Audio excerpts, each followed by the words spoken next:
If you say that something is more than the sum of its parts, you mean that it's better than you would expect from just the individual parts, because the way they combine adds a different quality. The same can be said of towns. Without the stories of its people, a town is just a group of buildings. The individuals that live and die to create a town's stories, well, they are the very thing that bring a town's personality to life. They give a town its history, its future, its sense of place.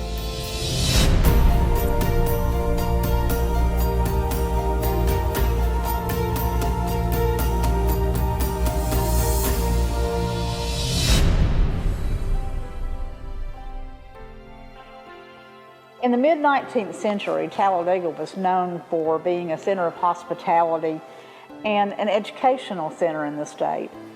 We had 4 boarding schools and 2 academies in the area. The railroads all came here, and it was an educational center, a hospitality center, a cultural center for that day. I remember the stores around the square in Talladega in the early 40s. And we had 4 drugstores. We had Henderson's, Isles, Wright, and Stone's, and that was my first job at Stone Drugstore. I was 15 years old, and we had a soda fountain, and I did milkshakes and drinks, sandwiches, and it was a popular place for the teenagers to come after school, and a good place for the locals to eat lunch. And I remember pimento cheese sandwiches were the most popular. I enjoyed growing up in the boarding house because we always had people coming and going, and I liked to meet all the strangers. One of my uncles had been in the state senate, and then he was superintendent of the Institute for Deaf, and then he was probate judge. So I played around when he was in the Institute for Deaf. I'd go play up there in Manning Hall, which is the old pre-Civil War building on Manning, on the campus of the School for the Deaf. And then as probate judge, I would go play in the courthouse. I could go up all the way on top of through where the old clock was, and gaze off into the city. Talladega College, we pride ourselves in producing people who are gentlemen and scholars. I think one time we had probably more black college presidents per capita than any of the other HBCUs. I had a paper route here in town, and then later on had a yard mowing business, and then I also worked at Talladega Hardware in the wintertime when grass was not growing. The point for us was the First Presbyterian Church and the Ritz Theater. The reason Ritz was a focal point was because they let us in for nothing on the weekends because we were part of the home. We didn't have any money, so we got to sit in the balcony. And you know, I remember that, but I also remember just loving walking to town to go to the movie. And Talladega at the time was, you know, it was a small town, but it was still a town that was on everybody's radar. I remember being waked up one morning by Lash LaRue, and that was a big deal for children back then. But Lash LaRue was in town for the Turkey Festival. And you know, the Turkey Festival was the thing. Selwood Farms is still out in Alpine. They used to raise turkeys. And the man who owned the farm was the county farm agent here in Talladega. And so therefore, we'd always celebrate the Turkey Festival here. And I don't know whether you've seen all the old pictures of the hay bales. All the farmers used to bring their cotton bales to town and line it up around the square, just as an example of the prosperity of the community.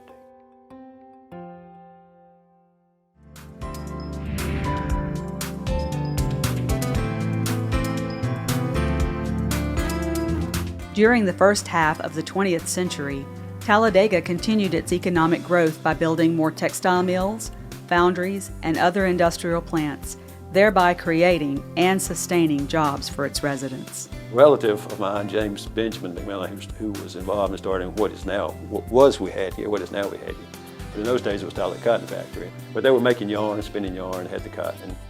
You know, Mid-America was in town making carpet yarn. You know, and Weehawkee was making, you know, cottons, Crown Textiles across town. They got here in 1960 and they were doing, men's suit clothing or fabric for suits. Palm Beach was making men's suits across town. And then there was a whole sub-industry of support, people who made the supplies, and there's a whole supply system that evolved around the textile world that came up. My earliest remembrance of the foundry industry in town was my dad had bought into Talladega Foundry Machine Company in the late 40s. And they would make parts for the textile industry.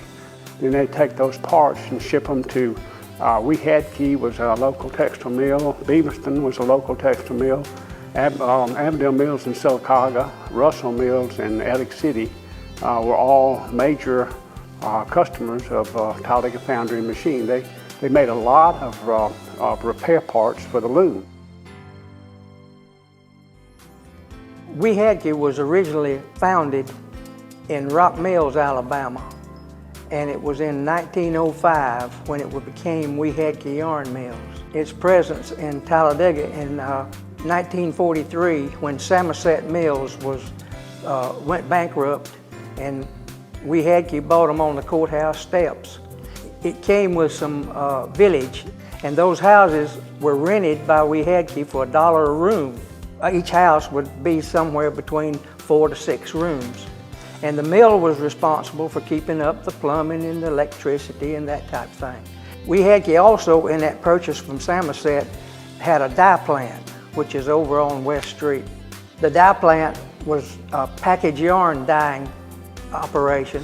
Most of the items went into knitted fabrics and household furnishings and some industrial operations.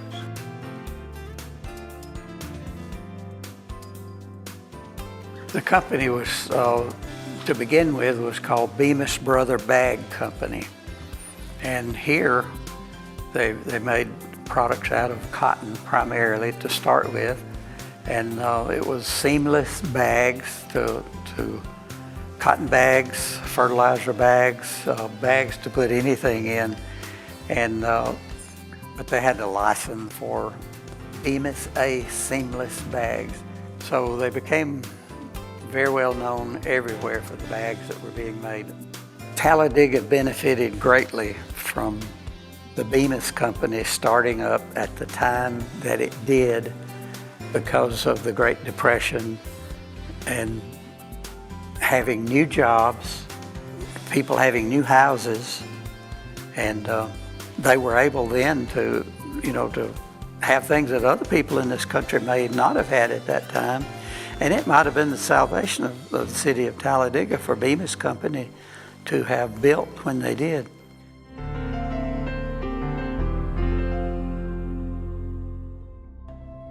Like Weehadkee Mill and the other mills around the South at the time, Bemiston Village was created to meet the basic needs of their employees.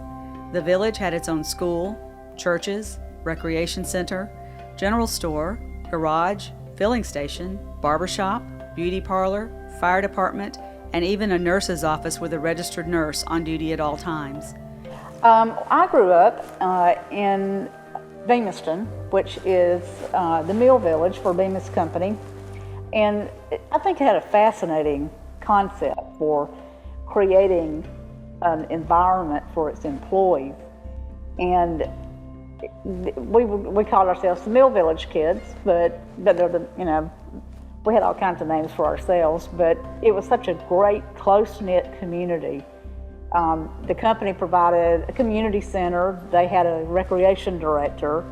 They had a baseball team, and we had a famous baseball league come and play on our baseball field once.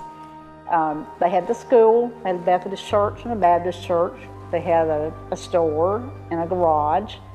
So everything that you needed was, there in that neighborhood, in that community. Bemis Company hired Daddy up here to play baseball.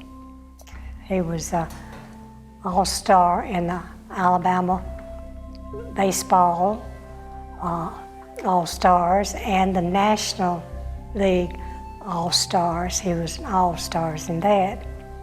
And when he went from Lee Chapel's grocery store and started that, which He opened in 1946, I believe it was, when they bought the little store. My mom ran the store. Well, my daddy was one of these that if a child wanted a piece of candy, he never left the store without his little sack of candy. Christmas, Thanksgiving, they just did wonders for us. On Christmas, big truck to come in with sacks in it, a lot of sacks. And it always had one toy and all kinds of candy in it. And every child got one now. And we'd have parties every year, big parties, evening dresses and the whole works, at least twice. It was just like you could just stay there forever. And I still feel that way.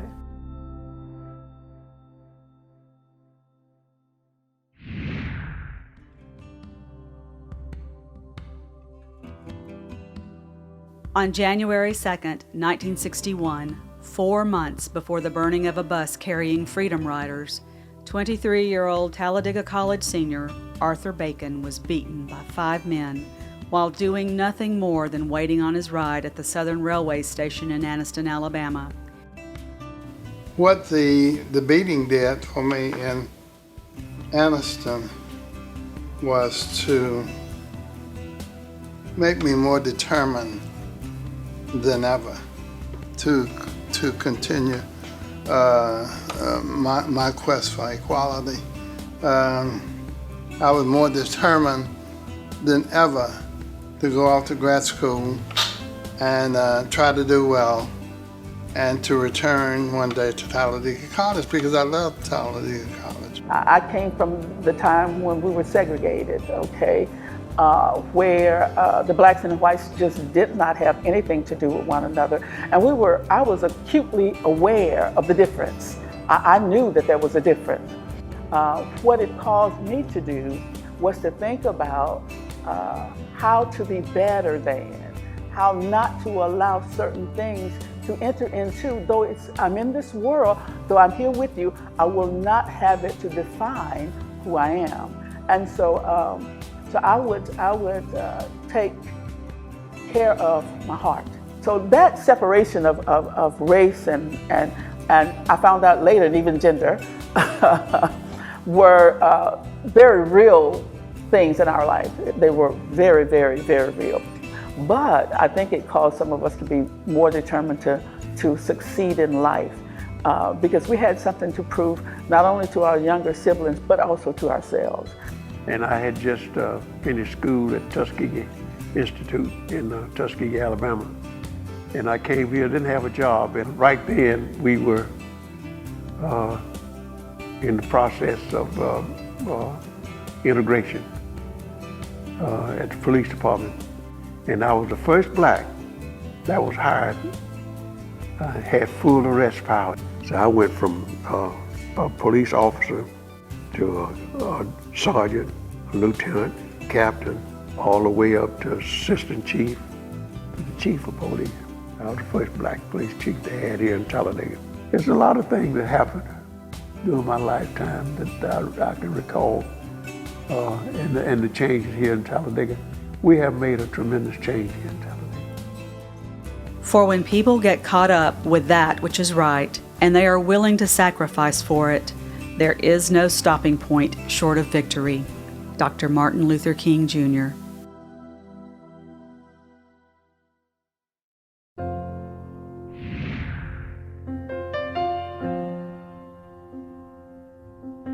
Talladega College began in 1865 when 2 former slaves, William Savory and Thomas Tarrant, both from Talladega, met with other like-minded freedmen in Mobile, Alabama. This historic meeting led to a one-room schoolhouse in Talladega to educate the children of former slaves. They started at a house of a local man named Danny White. The one room wasn't big enough. Too many slaves wanted to get their education after not being allowed to get it for so long. So they built a school building.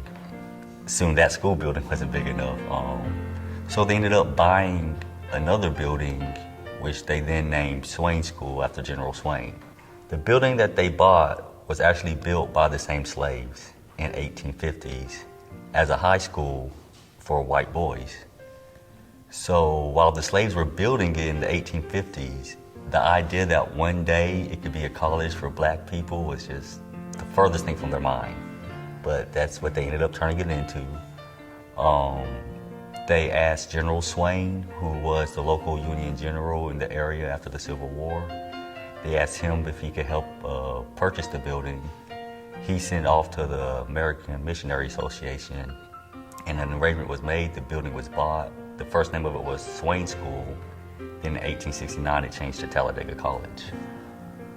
Talladega College had the reputation of just being an academic institution, superb, plus none, as far as competition. There were just people who graduated from Talladega. They seemed to have been a cut above. They had a sense of pride that they communicated and so forth. So when I was called to Talladega to accept the pastorate of the church, I had my theological training and all of that, but I wanted a college degree from Talladega College, and I was just so fortunate to be able to come in and do that.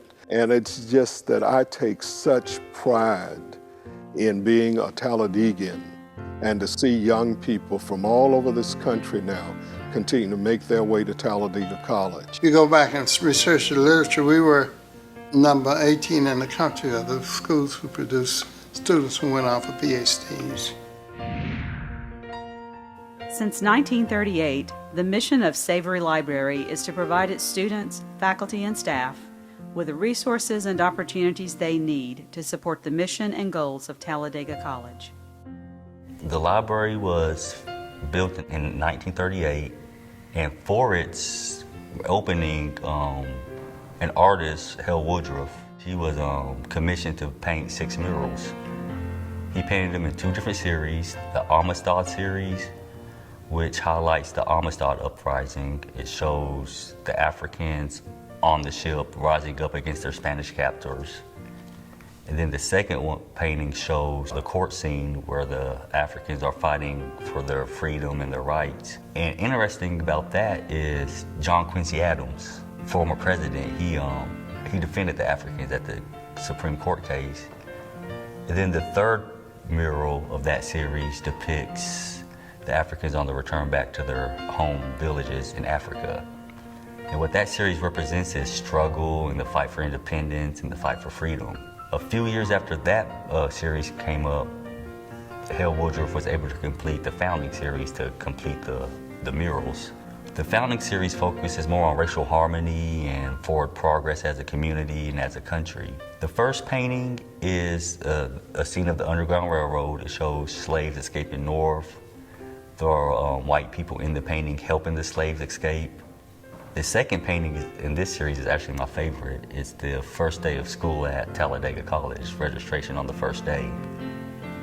And it shows students coming, and because they were former slaves, they didn't have any money, so they brought what they could. Some students brought crops that they grew, others brought livestock. It's just a really interesting painting that once again shows how important education was to them, that whatever it took to get it.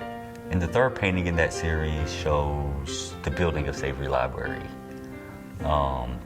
It shows students, workers, there's local businessmen in the painting. It just shows the whole community effort to get it built, which really fits the theme of racial harmony and forward progress, because everybody in the city wanted to see Talladega College do good.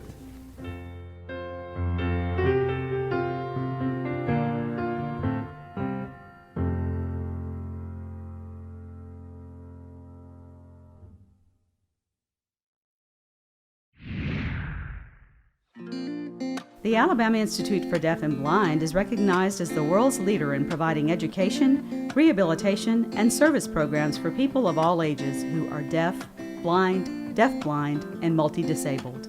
AIDB was founded in 1858. The City of Talladega was founded in, I think, 1835. So we've sort of grown up together. Our founders were involved in not just building this institution, but also in developing the city. Our founder was involved in developing the first fire department in town. But Dr. Johnson was very interested in bringing an innovative leadership into this area and consulting with the professionals of the day. So one of those visitors who came to Talladega by railroad, I'm sure, in that day, was Dr. Alexander Graham Bell. And Dr. Bell, of course, most of us know he invented the telephone.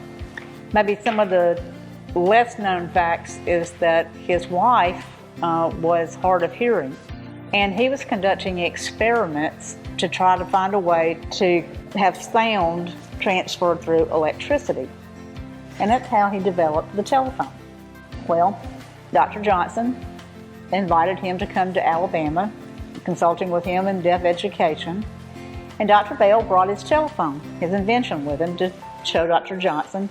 And they probably sat in this very room or out on the front porch here and demonstrated that telephone. So the first telephone operated in Alabama was between this building and another building on campus. The telephone actually presented an accessibility issue for deaf and hard of hearing individuals because it left out a whole population of people who could not use that telephone until things like the TDD, telecommunication device for the deaf, or a telephone typewriter, which very large device sitting over here, and it's actually still used until probably 35, 40 years ago. And it's been replaced now with that iPhone and all the technology that you see in all of our campuses and our outreach to public schools and our regional centers. 160 years later, Dr. Bell and Dr. Johnson's conversation about assistive technology, about technology that could help the deaf and blind and deafblind communicate with the rest of the world, it's taken on a whole life of its own. It's something more than they would have ever imagined sitting here then talking about that. AIDB considers that deaf and blind individuals are limitless in their potential.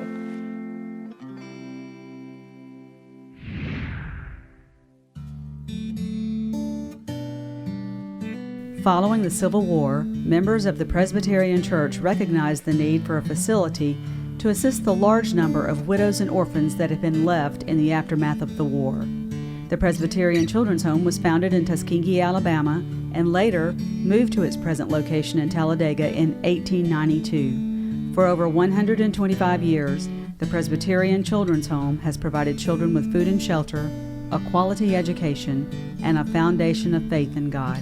The home was founded in 1865 in Tuskegee. It was founded as a home for war orphans of the Civil War. It eventually moved to Talladega and located where it currently sits, and grew from there to what it is today. I count myself as an alumni. In fact, me and my 5 brothers and sisters were part of the president's family, and yet because he was an orphan as a child, he was one of 11 children and was in an orphanage in South Carolina, we were required to work alongside the children at home. We became part of them. So working in the cornfields, baling hay, combining oats, milking cows, all of those duties that the children at the home had to do, we did. And I think it instilled in us a work ethic that stayed here till this day.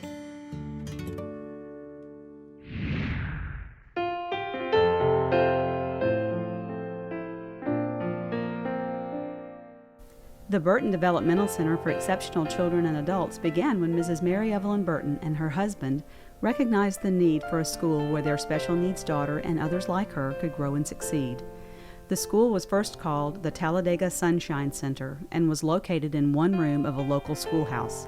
Through the years, the need for more space to accommodate its growing student body caused the school to relocate several times before arriving at its present location on Bemiston Avenue and becoming the Burton Development Center for Exceptional Children and Adults. What began with 5 students ages 6 through 18 has become a state-of-the-art learning center that teaches life skills to both children and adults with special needs. Financing this dream has always been a necessity, and Mrs. Burton has never backed down from the challenge of getting those funds. We had a hard time meeting a payroll, or we didn't have, the state furnished the money mostly, but they kept cutting us back a little bit. So 2 of the board members told me, they said, we've got to go to Montgomery and try to get some more money. On the way down, they told me that if they tell you we can't have, they don't have any money, you start crying, and then maybe we'll get some more. So sure enough, first thing they said down there, we have absolutely no extra money.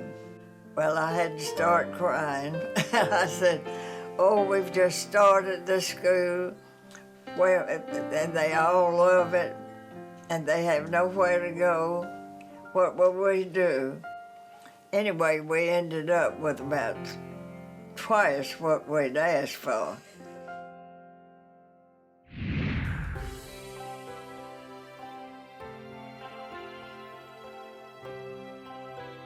Whether teaching a child the responsibilities of raising animals and crops through 4-H, going out into the county to teach others how to help themselves through the county extension service, grabbing lunch at a favorite eatery, or celebrating with parades, festivals, and other events, Talladega will forever be remembered as a place where memories were made.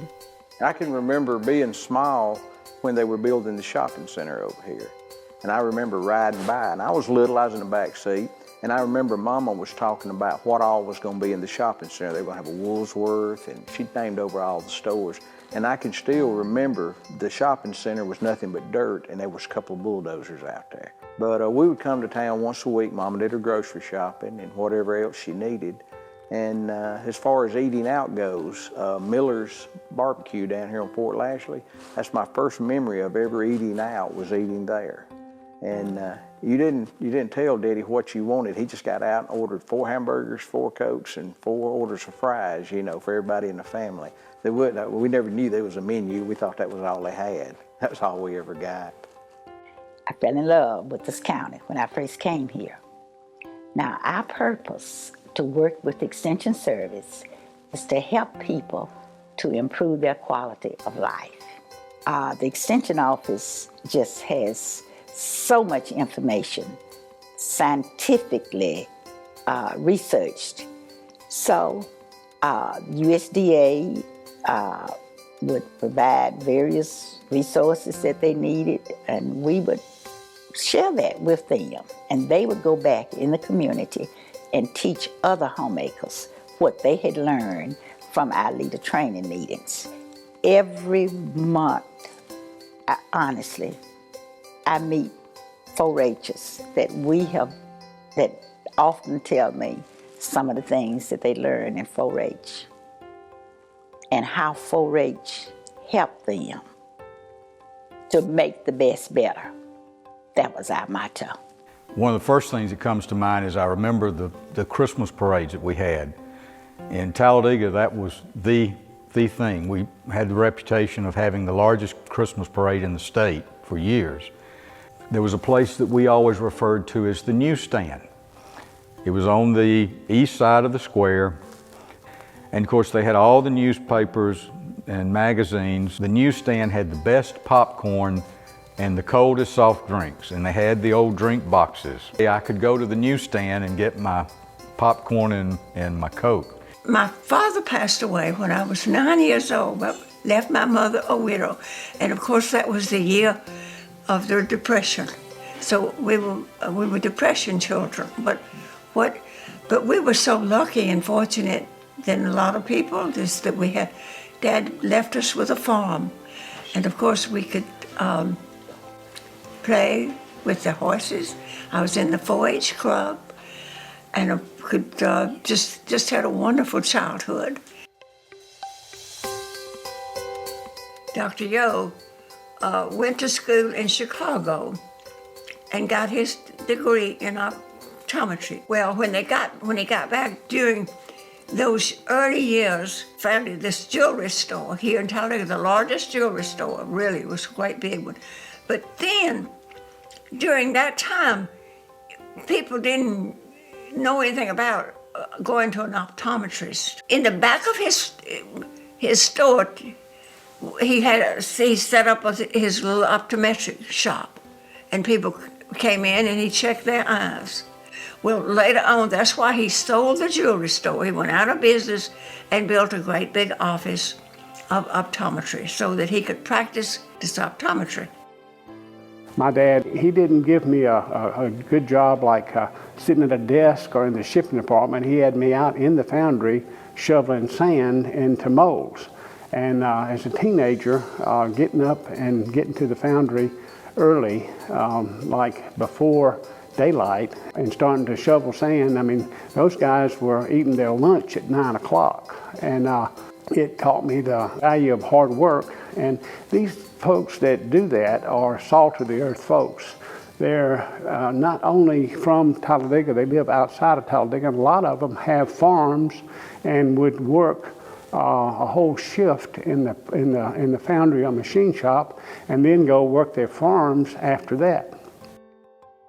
Back in its heyday, Talladega had probably 7, 8 railroads and a number of passenger trains. And of course, back then, salesmen particularly traveled the trains, they didn't drive. So just about every salesman would make it his duty, in a sense, to arrange a stop in Talladega so that he could stay at the Purifoy and eat at the Purifoy. And Miss Eva Purifoy, the owner, became famous, and everywhere people wanted her cookbooks, and everybody wanted to go and eat at the Purifoy. And I remember as a kid, you know, the highlight was getting, you know, Sunday lunch at the Purifoy. We all enjoyed going to the Ritz, and especially on Saturday night when they had the late show. So the streets would just be full of teenagers walking to the Saturday night show. So that was one of my favorite memories about the Ritz Theater. During that time, our teachers would basically come home with us. Whatever it took for us to succeed, that's what they were willing to do. People like Miss Levi, my 6th grade teacher, oh my God. She also taught my dad in the 6th grade. And, so, and I can remember her always telling me how smart my dad was and that she expected no less from me. And I meant, this was all the time, always constantly being reminded of who you are and who you are supposed to be and who you can be and what she expected you to do. When I was probably 8 or 9 years old, I worked regularly at my uncle's store on Saturdays, which was the big day. People then, believe it or not, there really weren't. I mean, there were I think A&P and Jitney Jungle were open in Talladega, and but a lot of the country people still bought all of their groceries. Even before I had gone to work there, I'd hung out there a lot because that was where all the old people came, and the farmers on days when it was raining and that sort of thing. And in the winter, they would come and sit by the old pot-bellied stove. And of course, everybody's heard those stories over the years, but I mean, it was a real thing. A lot of the older people that lived in the community would come, and they would pass their time talking about things that happened when they were kids, or things that were happening on the farm, or things that of general interest. It was rare fun for me to sit and listen to the old men talk. Pre-Civil War, Talladega was noted as an educational center. To a big degree, cultural center, and we certainly show that with the Ritz Theater and this museum and other activities. But I think the main thing is we are an educational center, and that has seen us through a lot of ups and downs, a lot of problems economically and social issues. The leadership that we had from Talladega College during the integration period, during civil rights, that is a strong, strong basis for the future of this town. I enjoy Talladega because it's one of those situations that's sort of laid back, but just an awful lot of good, hard-working, honest people who do the best that they can to raise their families and set examples and be good neighbors.